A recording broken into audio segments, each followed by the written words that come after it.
Hi friends, இருக்கிறத வச்சு சமைக்கிறதுல இன்றைக்கி நம்ம மட்டன் பிரியாணி பார்க்க போகிறோம்.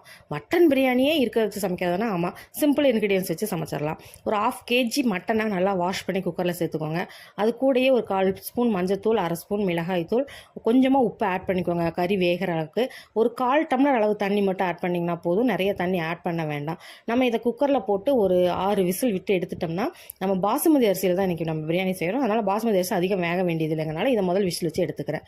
ரெண்டாவது ஒரு குக்கரில் 2 குழிக்கரண்டி அளவு எண்ணெய் சேர்த்துட்டு, எண்ணெய் நல்லா காஞ்சதுக்கப்புறம் 2 துண்டு பட்டையும், 2 ஏலக்காய், 2 கிராம்பு, ஒரு பிரிஞ்ச இலையை 2ஆக பிச்சு போட்டு நல்லா பொரிய விட்டுறலாம்.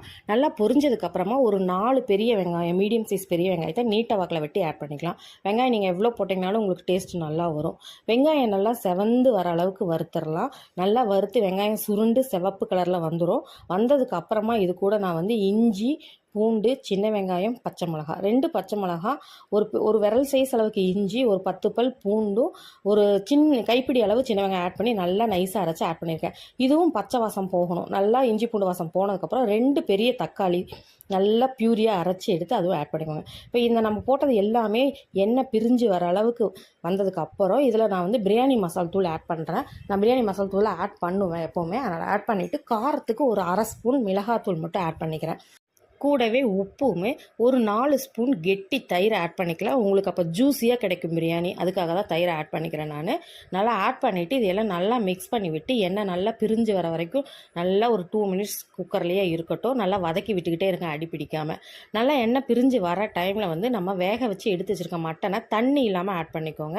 தண்ணி இருக்கட்டும், நம்ம அதை பின்னாடி யூஸ் பண்ணிக்கலாம். மட்டன் நல்லா போட்டுட்டு மட்டனை நல்லா கிளறி விடுங்க.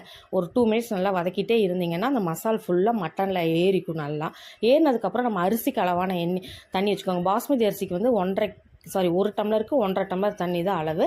அதுக்கு தகுந்த மாதிரி வச்சுக்கோங்க. நம்ம மட்டன் வேக வச்ச தண்ணி இருக்கும், அதையும் சேர்த்தே கால்குலேட் பண்ணி வச்சுக்கோங்க.